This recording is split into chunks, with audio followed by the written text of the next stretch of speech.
अरे भाग्यवान, मेरे जूते कहाँ रखे हैं? मुझे बाहर जाने में देर हो रही है। तभी मालती कमरे में आती है।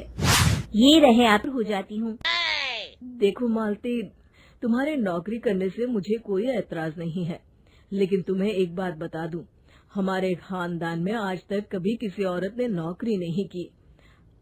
फिर भी एक बार तुम माँ से पूछ कर देखो, अगर वो तुम्हें नौकरी करने की इजाजत दे देती है तो अच्छी बात है। रमेश वहाँ से चला जाता है। फिर उसी शाम मालती अपनी सास के पैर दबा रही होती है।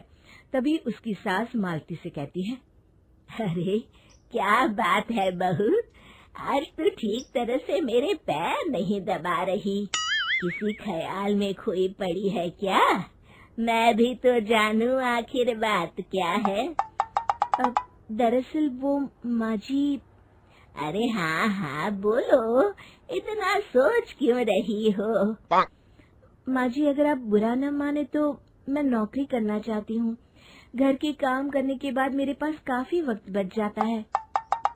मालती की ये बात सुनकर उसकी सास गुस्से में कहती है, अरे बहू, तेरी तबीयत तो ठीक है ना? आज ये कैसी बहकी बातें कर रही है? भला हमारे जा, खाना बनाने का वक्त हो रहा है। मालती मन मार कर खाना पकाने के लिए रसोई घर में चली जाती है। अगले दिन। नमस्ते माँ जी, कैसी हैं आप? अरे आओ आओ दिवाकर बेटा, बैठो, मैं तुम्हारे लिए चाय मंगाती हूँ।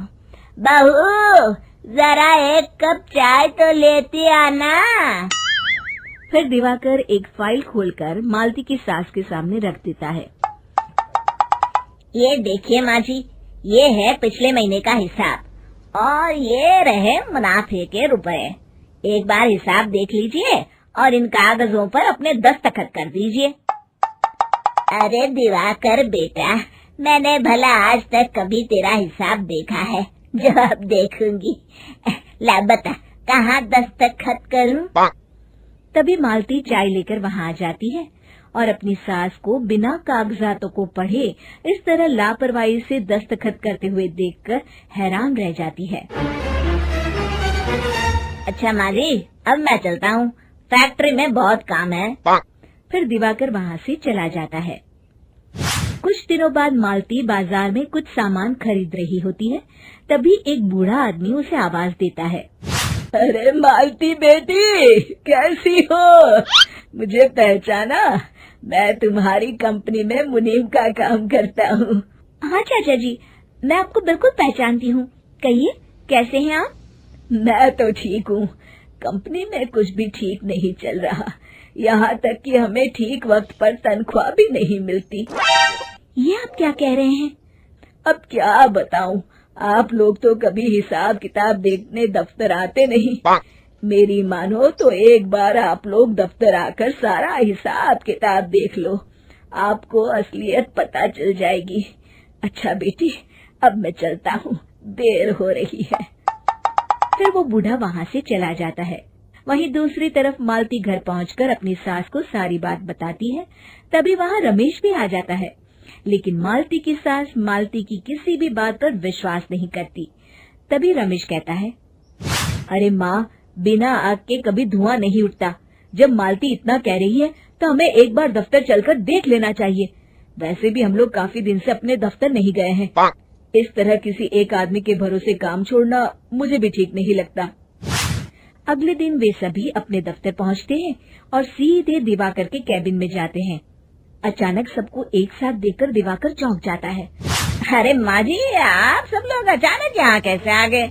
अगर कुछ काम था तो मुझे एक फोन कर दिया होता, मैं आपके घर आ जाता। तभी मालती की सास कहती है, अरे दिवाकर बेटा, आज मैं हिसाब देखने दफ्तर आई हूँ, जरा मुझे पिछले 6 महीनों का हिसाब दिखाना तो बेटा। दिवाकर घबराते हुए हिसाब की फाइल मालती की सास को देता है। मालती की सास फाइल लेकर मालती को देती है और कहती है, ले बहू, देख ले हिसाब। मालती फाइल को बड़े गौर से देखती है और अगले ही पल उसे सारी गड़बड़ी समझ में आ जाती है। वो अपनी सास से कहती है, माँ जी, मुनीम चाचा बिल्कुल सही कह रहे थे। हमारी कंपनी में पिछले 6 महीनों में जितना मुनाफा हुआ है, हमें उसका आधा पैसा भी नहीं मिला। यूँ समझ लीजिए कि 1 रुपये में सिर्फ चवन्नी ही हमारे हाथों में आई है। मालती की बातें सुनकर मालती की सास गुस्से से दिवाकर को पूछती है, क्यों दिवाकर, मेरी बहू जो कह रही है वो सच है? दिवाकर समझ जाता है आज उसका भांडा फूट चुका है। वो गिड़गिड़ाते हुए कहता है, मुझे माफ कर दीजिए माँ जी, मैं पैसों के लालच में अंधा हो गया था। अरे वाह दिवाकर, तू तो 1 नंबर का चोर निकला। इतने दिनों से मैं तुझ पर आंख बंद करके भरोसा करती रही और